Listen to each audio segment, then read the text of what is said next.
Good evening, Steve. How are you? I'm good. Thank you very much. How is the video and audio?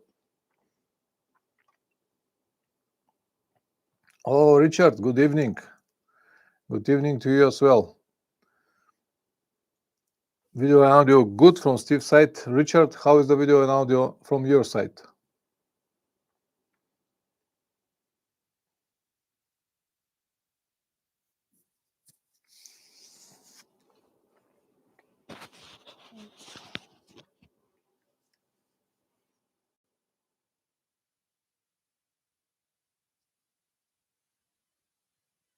Thank you very much. Greetings to Lina as well.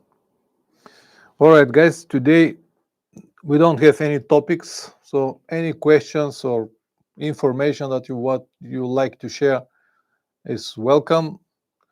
The stream is open to everyone, so I expect more people to come in the next few minutes. Let's make something interesting that might be helpful to many people after that. When the stream is finished, I'm gonna convert it into a video and we'll leave it as it is. Maybe just remove a few minutes from the beginning, but then it will be as it is, no addition. I hope that the weather was nice in your countries and you were able to write a bit, because here we've got like 2 weeks rain. Yesterday was nice, but I was busy here in the house. Tomorrow I might write a little bit. Tenor Traveler, my first question will take a while to type. Giving an old man a minute to type. No worries, Richard. Do it. It will take a while to read it after that anyway. More and more people are coming. Please introduce yourself in the chat. Let me know who you are, what is your country, and if you have any questions. If the questions are so many one after another, it might take time to read it and reply it, but I will do my best.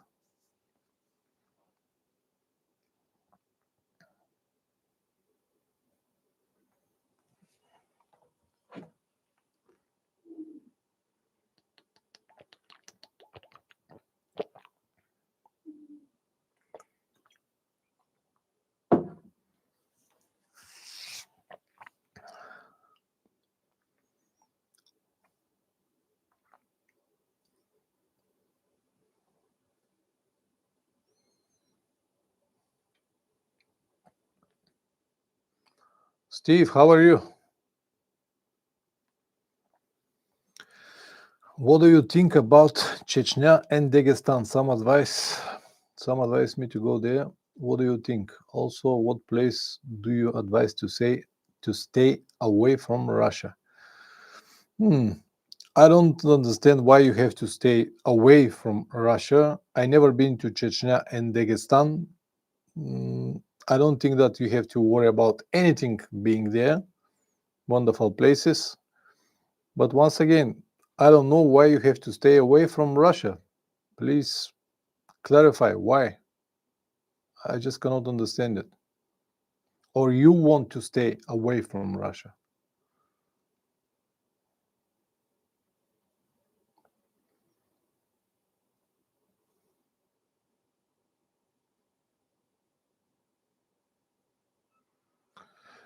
If you mean what places around Russia to stay away, no places like this. The whole Russia is very safe to ride. All countries, all republics, if you will. Russia is very safe country, and even in deep Siberia, no problems whatsoever.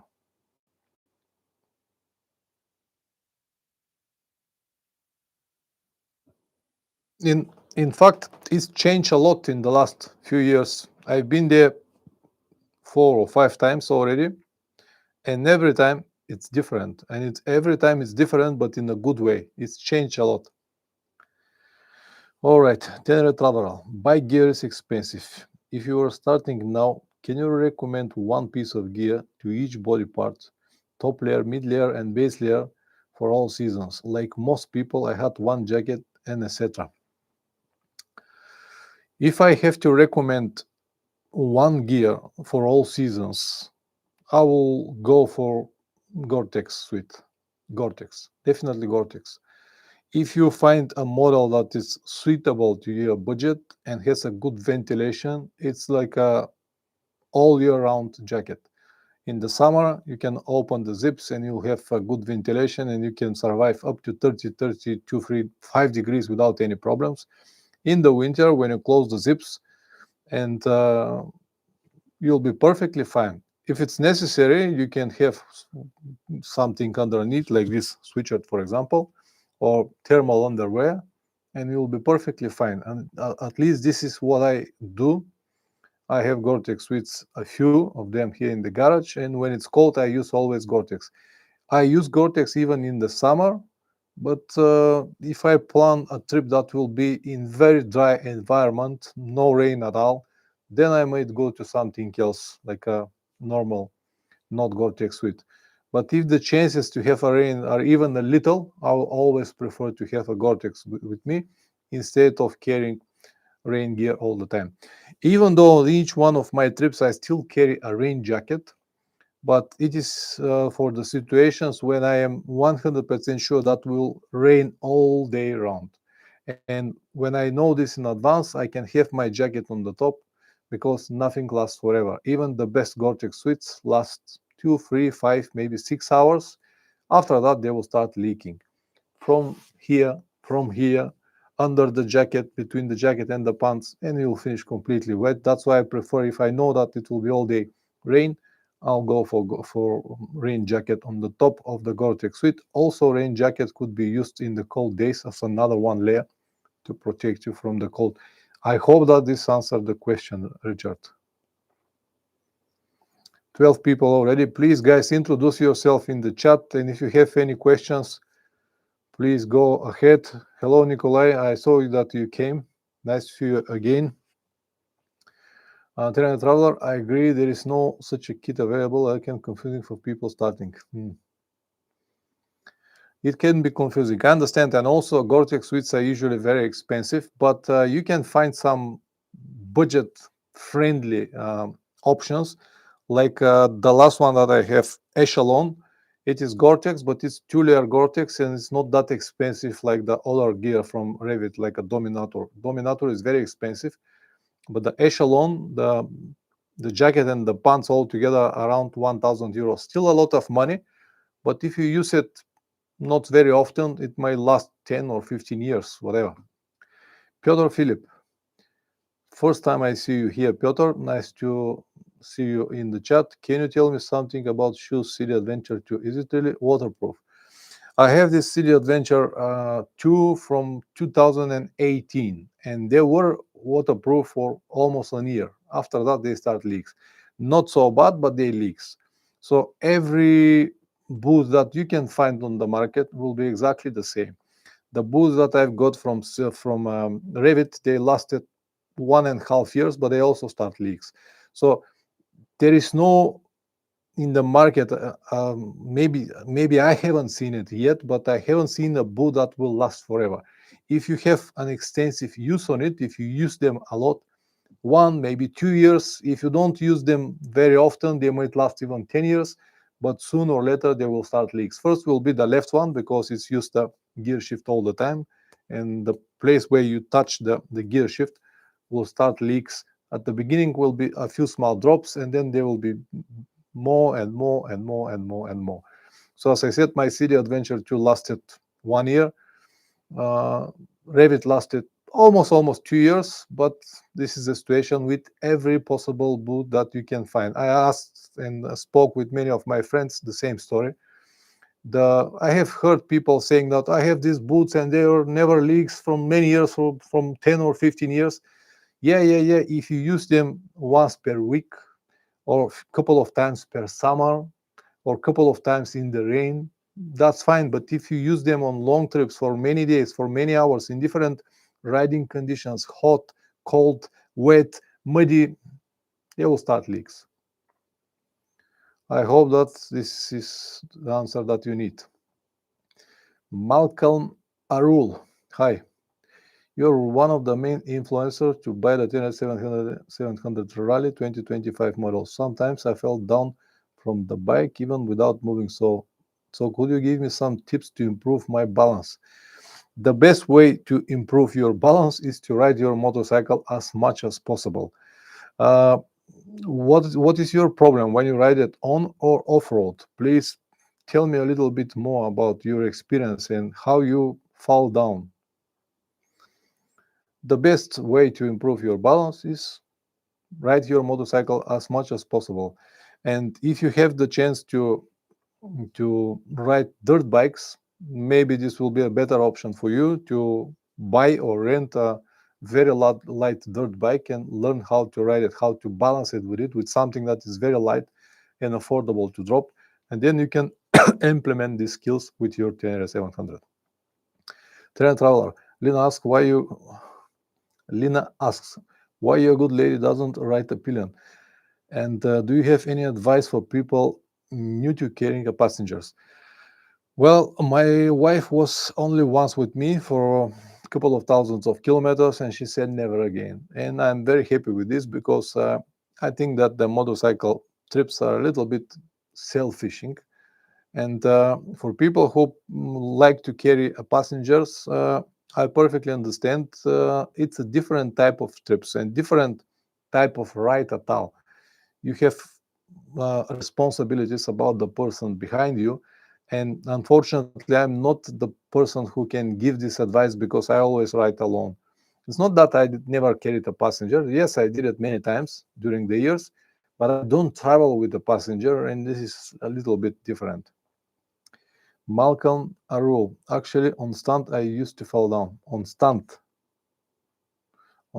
or on standing position? What do you mean, Malcolm? Denis Kiras. My name is Denis from Turkey. Participate in your work. Appreciate your work and purchase their Tenere 660 because of your videos and travels. Thank you so much. I'll be watching you always. Oh, thank you very much, Denis. I'm glad that you found the motorcycle that you need, and enjoy your trips. Standing position without moving. So how I can help you then? From standing position, you just dropping the motorcycle, or what? Is it too heavy for you or too tall?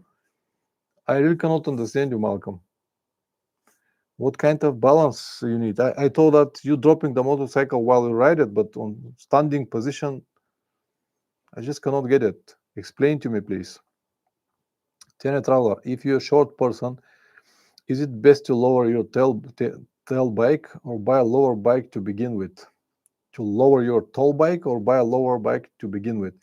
In my opinion, it will be better to buy a lower bike and start with it, because you can lower a tall bike, but there is some limitations. You cannot lower it so much. So you'll be able to drop it probably 2-3 centimeters, and this won't help you much if you're a short person. So it will be always better if you're able to find a bike that is suitable for your height. Malcolm, yeah, I think it's too heavy. Yes, the Tenere is heavy and it is top heavy. And if you're not so strong, or if you're a short guy, and yeah, it's easy to lose it or to lose balance when you push it away. So what I have to say, you have to practice more. You have to practice more. But what is your size? How high? How tall are you? And what is your weight, Malcolm?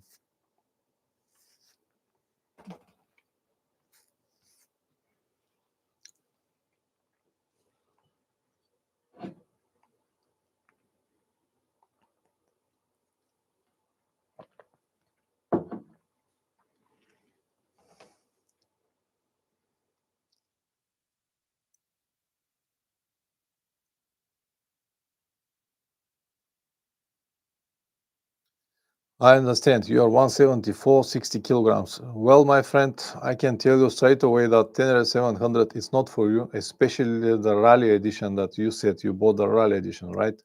It's even taller than my Tenere. So Tenere 700 is perfectly fine for me, but I'm 185 and I weigh 105 kilograms. So it doesn't matter what you do, this motorcycle won't be comfortable to push for you, never ever. You can learn how to deal with it. You can learn how to ride it. You can lower it a little bit from the triple clamps and from the linkage behind. You can lower it with 2-3 centimeters, but it will always be a top heavy, because it is top heavy and because you are not so tall. It will be always a problem. 60 kilograms is not much if you have to deal with a motorcycle that it's 210 kilograms without any gear on it. Traveler, do you or Plummer have any experience of a tube tires conversion to tubeless tires? Any opinions on these conversions? I don't have my personal experience, solo Plummer, but I have seen a few people made it, and they made it successfully. There is a few options. The first is to buy rims that are already tubeless, but usually they are very expensive and not available for every model. And the second option is to buy a kits that convert your wheel from tubes to tubeless. And they work somehow, but they're not 100% reliable. So you might have problems sometimes. I cannot really say much on this topic because I never really looked on it. I don't have any plans to convert my tires to tubeless because of a few reasons. There is a good reason why off-road motorcycles comes with tubes, because the tubes are something that is very flexible, and they can forgive many mistakes. You can bend the rim and still continue riding, and you can lower the pressure or have more pressure. I understand that it's difficult to repair tires on the road, but this is my opinion. Malcolm, is there any crash bobbins for 700, or you could you recommend? Bobbins, if you mean some not crash bars, you mean these sliders or something like that? Do you mean sliders or you mean crash bars, Malcolm? Bobbins, I never heard this word, bobbins. Let me see what it is, bobbins.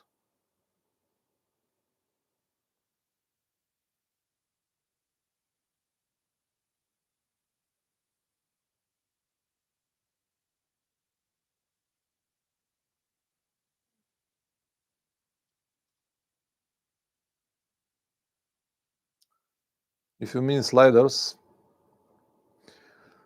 I cannot recommend any sliders. Crash guards, they are more than enough to find for Tenere 700. But this will make your motorcycle even more top heavy, and it will be even more difficult for you to control it. Steve's Adventures. If your bike was tubeless, will you carry a tube with you just in case? Yes, even if you have a tubeless wheels, it's a good idea to have a tube with you, because in some situations, if you bend the rim, for example, there is nothing you can do about it. The only possible options to continue traveling will be to have a tube inside of your tubeless rim. So my advice will be, even if you have tubeless wheels, to carry at least one tube, front 21 or whatever inch you have on your motorcycle.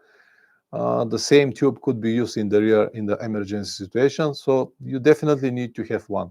And this, of course, means to have tire levers as well, because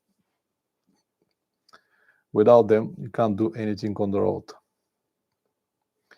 And yeah, tubeless is a very nice option, but it does not eliminate in 100% tire levers and tubes and all of these repair kits that you have to have with you.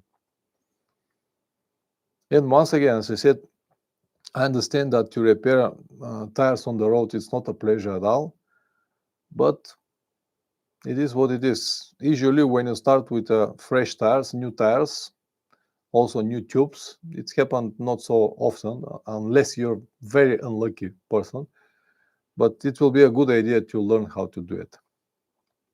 Serena Traveler, heated grips or heated gloves or handlebar muffs? In my opinion, the best will be heated grips, and this is what I use, heated grips. Heated gloves are also a very good option. I tried only once. It's a really good option with batteries, but then you rely on the batteries of your gloves. That does mean another one thing to remember to recharge later in the evening when you stop. And I prefer to have everything connected straight onto the motorcycle, so I don't need to worry about it, and they will be always there. Because sometimes even in the summer when you ride it and when you go to the chilly place and the temperature drops under 20 degrees, let's say in the mountains, I would like to turn my heated grips and use them. But I don't think that the heated gloves or uh, handlebar muffs will be available at that moment, because as I said, it's summer and no one even think that it's going to be so cold. That's why I prefer to have a heated grips. Easy, always there if you need them.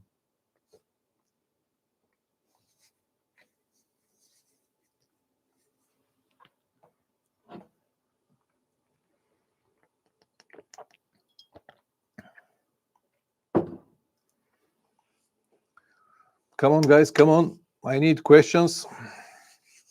I can see the number of people rising and dropping, rising and dropping. Motorcycle tracking device, Apple AirTag or not bother with either. Hmm. This is an interesting question. Now are very popular many different type of trackers. You can find basically anything now from AliExpress. Uh, Apple AirTags are very popular as well. I have Monimoto tracking device that works more like an alarm, not really like a tracking device on my motorcycle. Uh, I don't know what to say. Find the best option that suit to your budget and your needs and go for it. But it's definitely worth to have something, especially in UK, Richard, for you, because you never know when you might need it. That's why I have this Monimoto on my motorcycle, even though Bulgaria is very safe, the place that I live is very safe, but I still have it because it is just like the last possible barrier to the thieves, and eventually might help me to find my motorcycle if something goes wrong. You don't need to worry so much about it, but it's still something that it's good to have. Good to have. And of course, a good disc lock will work way better than any tracking device, because it will prevent the motorcycle to be moved. If you don't have option to chain it somewhere, then at least a disc lock. Malcolm again, what's the best shoe for all season? Uh, I don't have different shoes for different seasons. I use a tall, tough, and hard motorcycle riding boots. The model that I have used now is from Revit. It's Expedition H2O. I also have CD Adventure 2, but I always ride with a tall motorcycle boots. When I say tall, up to here, not short versions, and always with a good protection, because there is no difference in what season you're riding, summer, winter, spring, or autumn. If you fall, your legs will be exposed to the crush, and I prefer to have them protected, if you understand what I mean, Malcolm.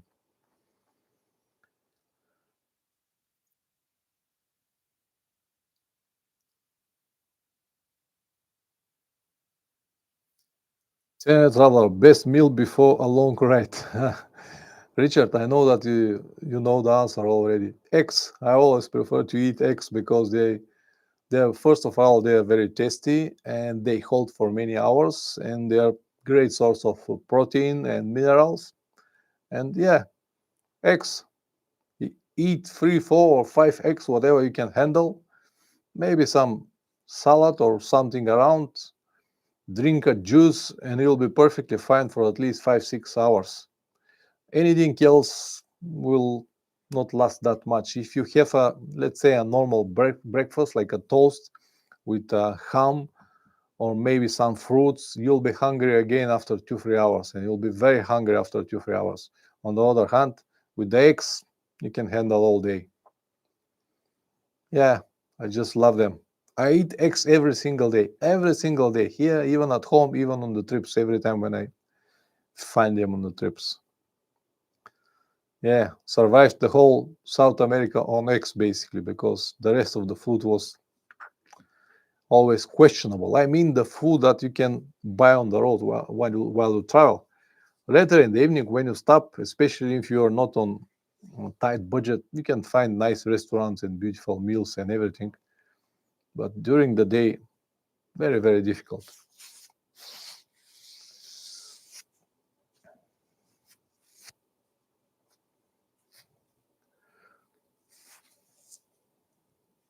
Guys, also, if you don't have questions but you want to share some information, please feel free to do it. Steve's Adventures. Do you carry any medical equipment to control bleeding? Tourniquet, homeostatic pressure dressing? No, I don't have this type of gear. Maybe it's a good idea to have at least one tourniquet, and I might have it in my first aid kit in the future. For now, I have only bandages and patches to stop bleeding, but I don't have tourniquets. Maybe it's a good idea. Yeah. Trainer Traveler, armor in your clothing or armor worn separately underneath unprotected clothing. I prefer to have armor in the clothing because this is one thing less to worry about. If you have another armor under the unprotected clothing, that means you'll have another one layer to worry every time when you have to dress out or dress in.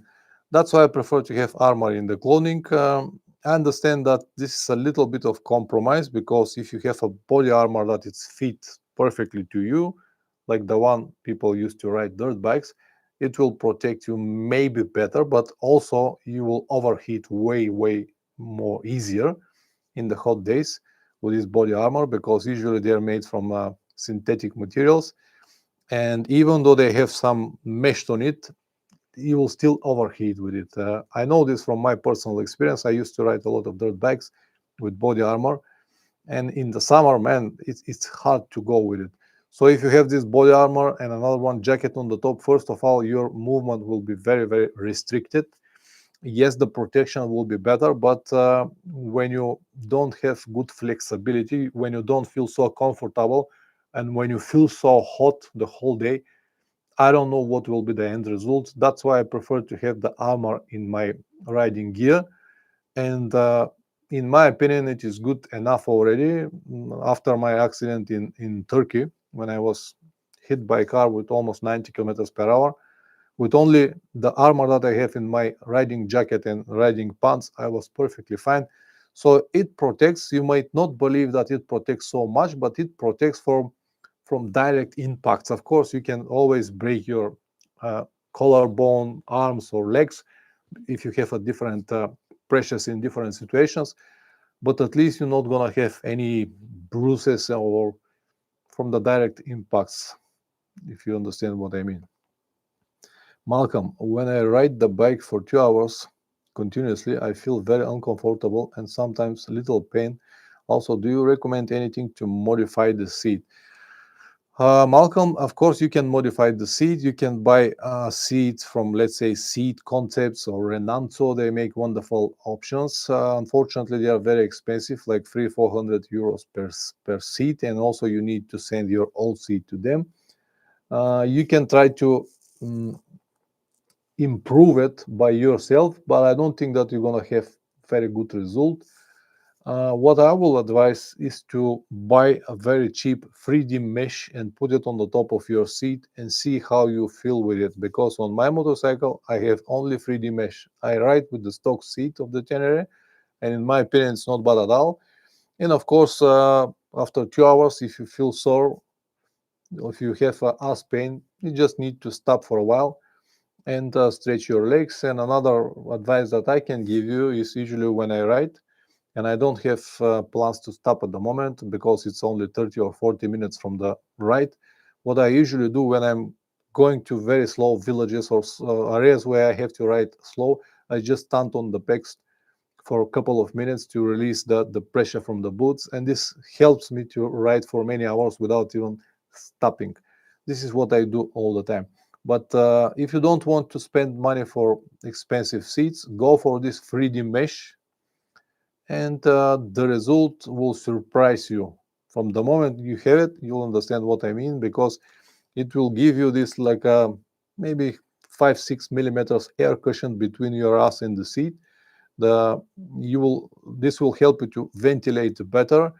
You will feel much better in the hot days, much better in the cold days. Even in the rainy days, the water is not going to stay on the seat. So try this option. It costs nothing. You will find this 3D mesh for a couple of dollars, and you'll be very happy with it.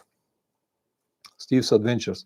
I'm looking for a good tourniquet, and since you said we can share some advice, please make sure it is not a copy, or Amazon is full of them, some of them pretty high prices. They can create even more trouble. Good to know. I will check these options. I will actually speak with a doctor. I have a doctor friend here. I will ask him what is the best option with these tourniquets. And maybe you're right. It's a good idea to have some of this because they are not heavy. They are not bulky. You can always have them in the first aid kit. It's a good idea. Yeah, good idea. You can improvise with a belt or even with bandage. You can improvise, but the tourniquet will be way more better because you can tight even more or release if it's necessary and prevent some serious damages, even death. 10 overall chain oiler, aerosol, grease, or another oil. Well, each one of this is an option, and if you ask 10 people, they will give you 10 different opinions. Richard, I prefer a normal chain spray and never worry so much about the chain. Uh, Oilers, many people will swear that oilers will keep their chains in good condition for thousands of kilometers and they will last 50, 60 or more thousand kilometers. But the reality is that the life of the chain depends on the factory grease that it has inside of the small barrels. Once this factory grease is finished, the chain is already gone. Yes, if you have your oiler, the oiler will still keep the chain lubricated and it will work somehow, but it is already gone. That means that if the oiler stopped or your oil finished, for example, the chain will stop working in no more than 1000 kilometers. So the life of the chain, let's say if you have 520 chain, whatever you do, even without any maintenance or almost any maintenance, it will last at least 20,000 kilometers. If you ride in very bad conditions, dirt and rain all the time, you have to spray it more often. But if you don't spray it at all, it will last at least 15,000 kilometers. On the other hand, if you have 525 chain and do exactly the same, you just spray it once per day or don't spray it at all.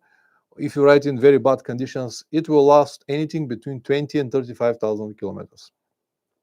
Yes, if you have an oiler, it might last to 50,000 kilometers, but as I said, the life of the chain will be the same. That means that after 20 or 30,000 kilometers, the chain is already gone. There is no factory grease inside.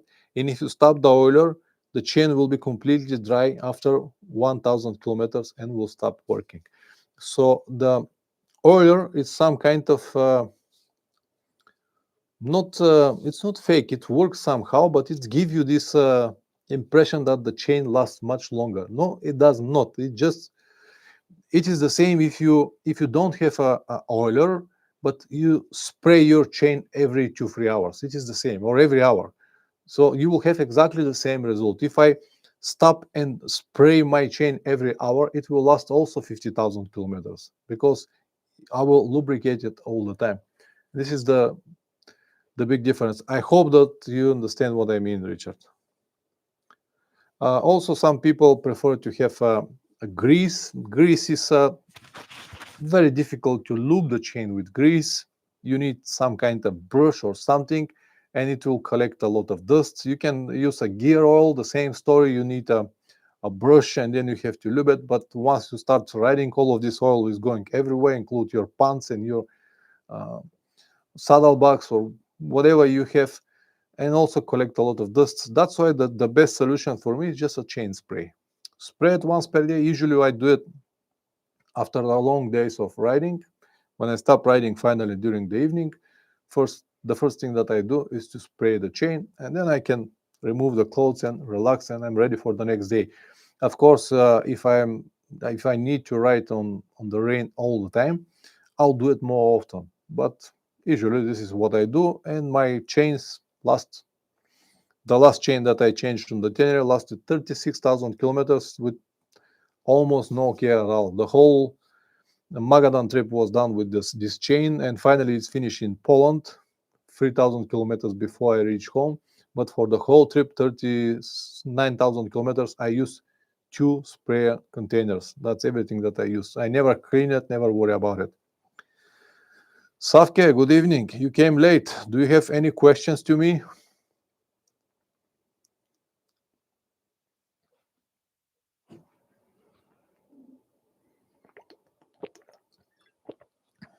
Malcolm, I already have the Yamaha rear luggage rack. Now I want to install a case. So could you recommend some best and cheap options? Do you mean top case, Malcolm? Or you like to have a hard panniers on your Tenere? What do you mean? Top case, top box, or hard panniers? Top case. I cannot recommend any top case because I just don't like these options. I never had it on my motorcycle. I don't think that it's a good option unless you ride only in the city, you work as a courier, or you carry some valuable stuff that need to be protected. I'm sorry, but I just don't use this type of gear, and I cannot recommend anything, Malcolm. If the motorcycle is already too heavy, top heavy for you, the top box will make it even worse. If you really want to carry something, find a better solution, maybe a tank bag. I don't know. So I really cannot, because I don't use this type of gear and I don't have any experience with it. Sorry.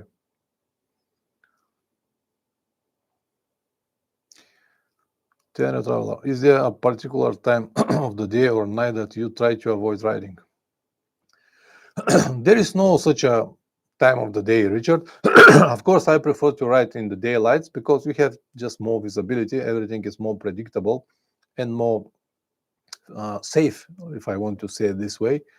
I usually ride during the days, and before dark I already stopped and relaxing. But if it's necessary, I can ride in the dark. But in the dark, as I said, you will have visibility is not going to be that good, so you have to slow down. I'm not a fan of all of these different auxiliary lights and stuff like that to ride in the dark.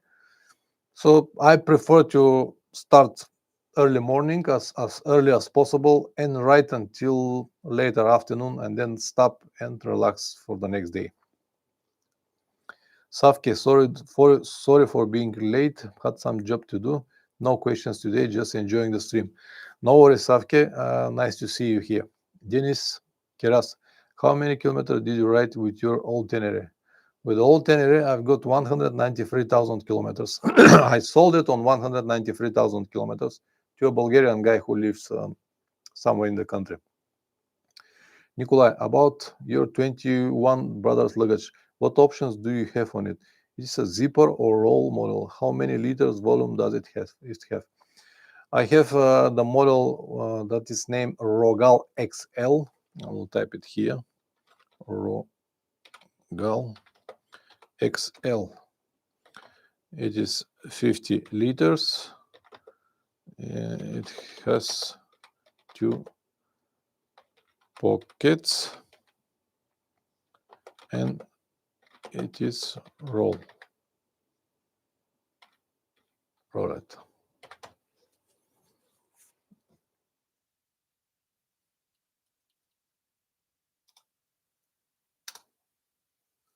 Rogal XL, 50 liters, 2 pockets, and it's rolled. Yeah, it's in reality you can have probably around 45 liters inside, no more than 45 liters, because it has another one layer underneath inside that is actually in orange color. Very good to see everything inside.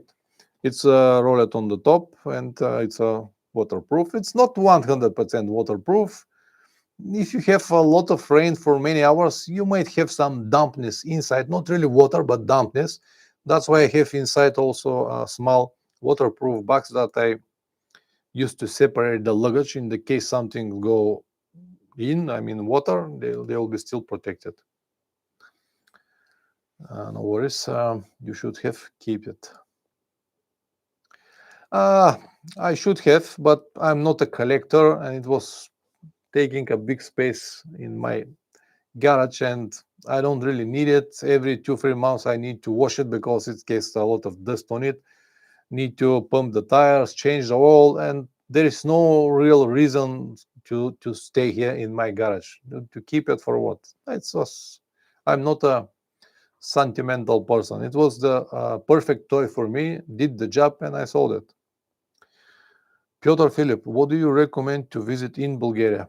Everything, Piotr, everything. If you don't have time for everything, if you have, let's say, only 1 week, go to Rodopi Mountain. This is the best part of the country. Beautiful mountains, twisty roads, fantastic food, wonderful views everywhere, small villages and towns that are like frozen in the history.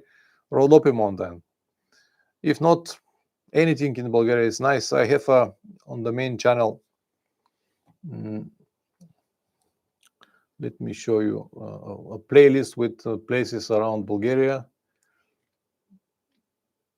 Let me find this playlist and give it to you here with many different videos about every place that really worth to be seen. I'll drop it here if you want to watch it and find something for you. Okay, Jamel Hanman. Boots, any recommendations? I'm just not sure what to get. I ride Tenere that will be in the dirt on some point. I'm looking at a Garne fast track.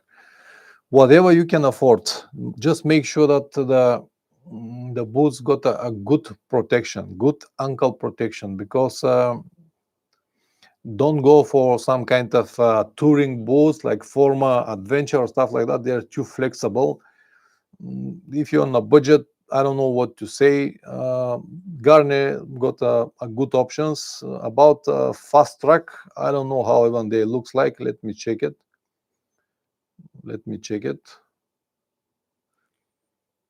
The boots are usually something that you have to find by yourself, mostly based on the budget and the location that you live, what you can find, and what kind of food you have, because if it's a too white, you need a different shape.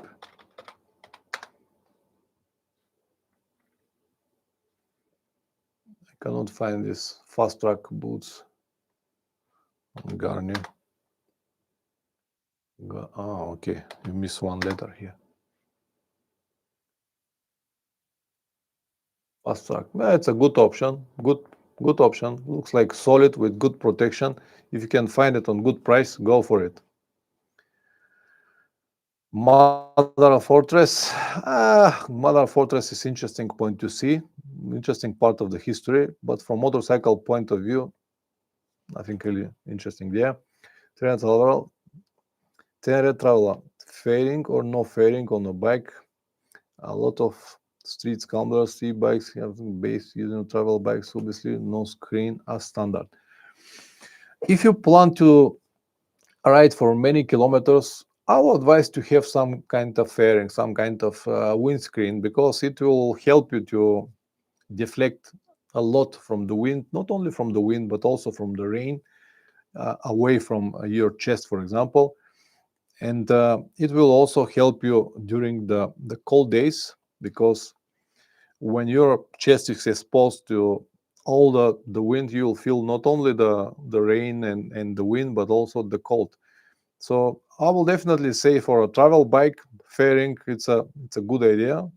How tall or how wide, whatever you like and whatever your model has as a stock or aftermarket options, don't go too crazy, because in the end, if you make it too big, then you have to clean it after so many bugs and mud and stuff like that.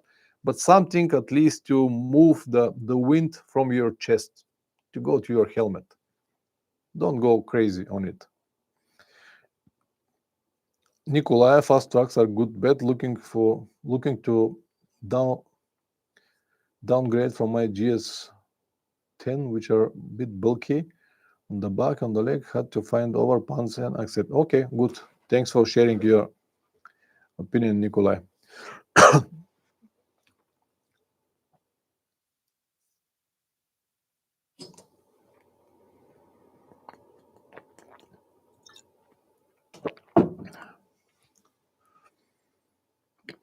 It looks like more people will come when I already plan to finish the stream, but no worries, I'm here. I will wait. Maybe more people will come and more questions will come. I'll give you more 15 to 20 minutes, then we can finish it. Malcolm, I recently bought these Bella Senior high boots, but I have two issues. First, I'm having ankle pain too. It's a bit hard to shift up the gears, so I told the bank another one. Any recommendations? Let me see what are these Bella Senior high boots.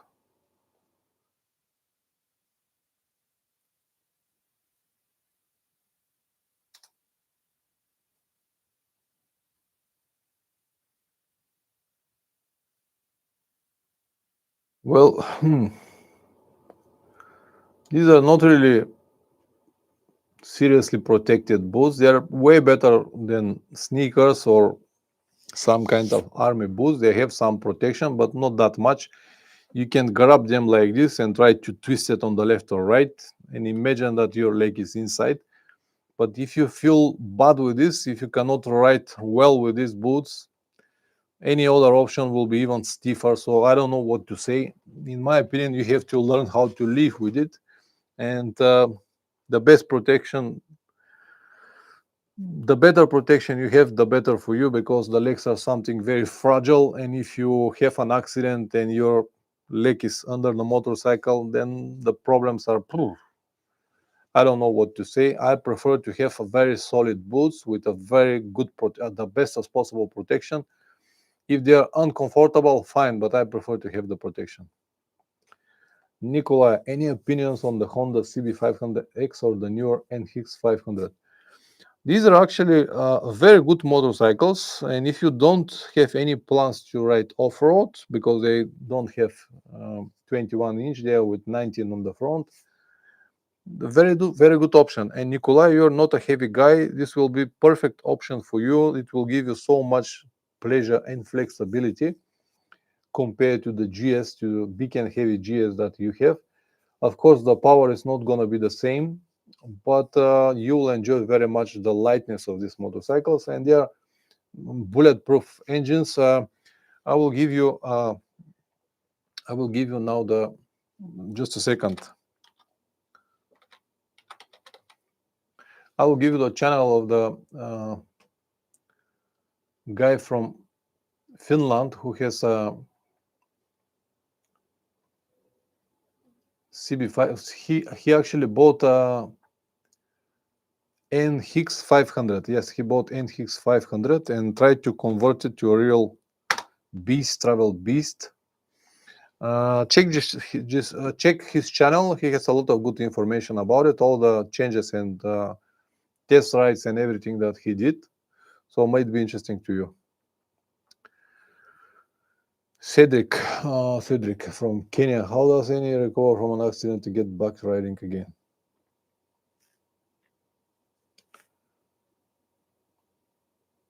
How does one recover from an accident and get back for riding again? Depends on the accident, but in my opinion, you should go to ride as soon as possible, as soon your body allows you to ride, because one thing that people never consider is the fear. If you have a fear from the accident, this might be a problem for the future rides. Many people stop riding after hard accidents.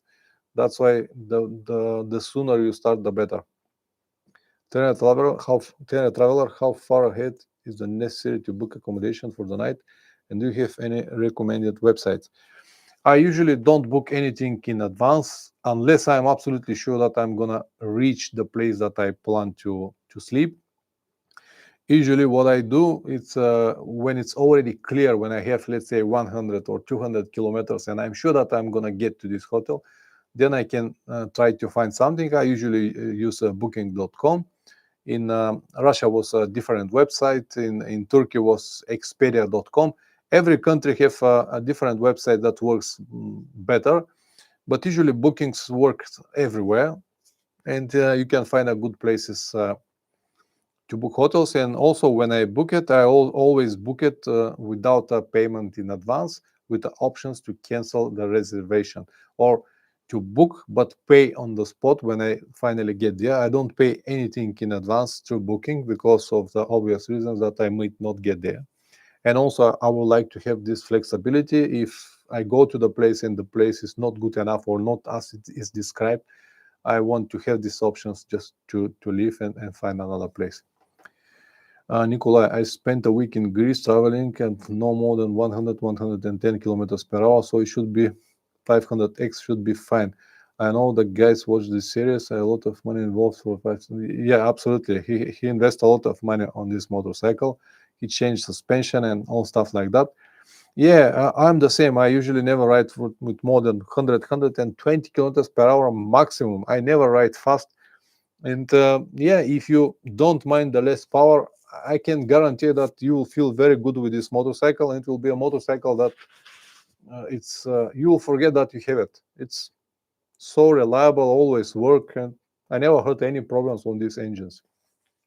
Steve Adventures, GS versus Africa Twin. What would you choose if there were no only available options? What do you think of them? If I have only these two options, I will always go to the Africa Twin. I actually like the design of Africa Twin, how it looks like, and what it's offer, and what kind of motorcycle it is. It's a little bit heavier than what I prefer to have, but it is still manageable weight. And GS, I'm sorry guys, it's a wonderful motorcycle for many, but I don't like it at all. I don't like how it looks like. When you ride it, it's a good option, very easy to ride, and so many different features, and I have no doubts about this side. I just don't like it how it looks like, and I cannot accept this idea of cylinder heads that's going on the sides. And also, I don't like this televelar suspension. I know that it works very well, but I prefer to have a front suspension and rear suspension, not one like a car. So it will be always Africa Twin. No even doubts about it. Piotr Philip, which one is better, new China or old Yamaha, Honda, BMW motorcycle? Well, depends on the condition on the motorcycle and what you exactly want to make with this. China really changed in the last few years, and the motorcycles that they have on the market now are not like the motorcycles that they had before. It is the same for Japanese motorcycles. The quality that they had before is not the same as quality they have today. I will always prefer to bet on a very solid company like Yamaha, Honda, BMW, or other, instead of going for some Chinese models. But if you're on budget, if you don't want to spend much money on motorcycle, or if you have an idea to change it after 2 3 years, or if you don't ride it much, why not Chinese motorcycles like CF Moto, Kobe 450? They might be an option for many people, but I still prefer to have an old, proven, and reliable brand like Yamaha, Honda, or others. BMW is not even in my list, never been. Terence Lover, good night out. Management has made me dinner. Thank you very much for coming. Omelette, excellent. Thank you very much for coming tonight, Richard. Send my regards to Lena. Nikolai, I was looking at MT 450, but seeing various complaints on the Facebook groups. Not major, but not reassuring, maybe too early. I think exactly the same. It's too early to judge about the quality of these motorcycles. 30, 50, or even 100,000 kilometers are not much because it's a new model. Just because one person got 100,000 kilometers on it, it doesn't mean that everyone will have it. So it needs at least maybe 10 years to prove its reliability in every condition that you can have on the road. And until then, I will say just stay on the way, wait until it's proved, and then you can go for it. This is my opinion. But once again, if you're on budget, if you want to buy something that is named adventure motorcycle, but you don't want to spend money, let's say 10,000 euros, you want to have it for 6,000 euros, then you can go for CF Moto 450. Nice motorcycle, really good looking, good build quality, nice to ride, handling, everything is nice. I just don't know how much it will last. I just don't know.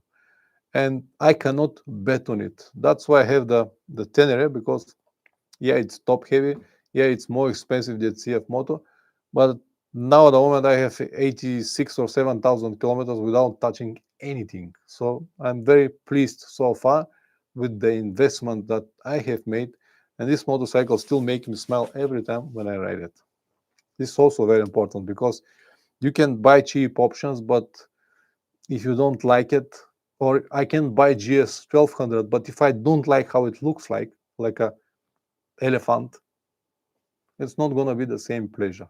On the other hand, with the 10 it has this aggressive Dakar style, and I like it very much. All right, guys, I'm gonna give you 5 more minutes, and if you don't have any more questions, we're gonna finish the stream here. Next week, the stream will be for channel members and Patreons. Shaolin DMV, hello, Pavlin, Transalp at 11,500 or Himalayan on 6,550. I don't know what to say. Transalp should be way better option than 450 Himalayan. It's a different type of motorcycle. The new Himalayan, if you mean Himalayan 450, the new Himalayan actually it's a very good motorcycle. So far, it's reliable. People like it. I never ridden it. I cannot say much. I also didn't rode the Transalp as well. So I never ridden it. Just saw it very closely, sat on it, but never ridden it.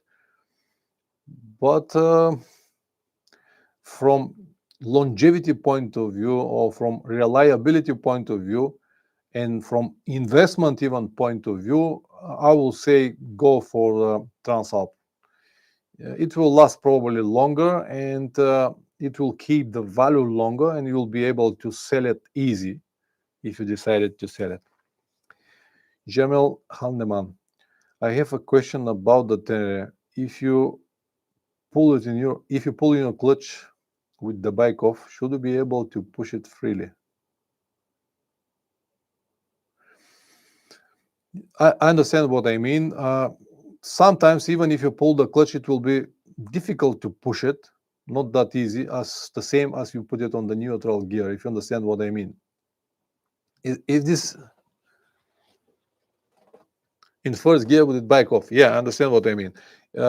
It will be difficult to push it because the clutch and the oil in the clutch will still have some kind of friction inside. So if you want just to push it here and there, better will be to be on the neutral. But on every motorcycle is the same. So there is no problem with your motorcycle. It is the same. You still have some kind of friction in the clutch.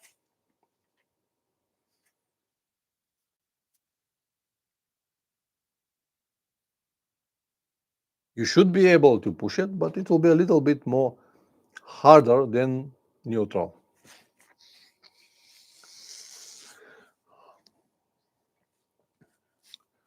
All right, guys, 1 hour we have already. Thank you very much for coming tonight, being a part of this stream. As I said, I'm not gonna delete it. I will just leave it as it is, so many people might get some useful information from it.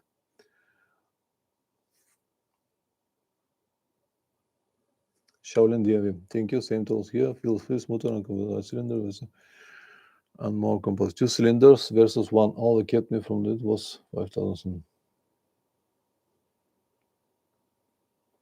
2 cylinders versus 1. Again, depends on that what you would like to make with this motorcycle. If it's for traveling long distances, of course, 2 cylinders will be better. If you prefer to have more off-road and more technical track, go for single cylinder. It will be lighter, but always depends on the use. All right, guys, thank you very much again for coming tonight. Keep riding, keep smiling, and see you next week. Ciao.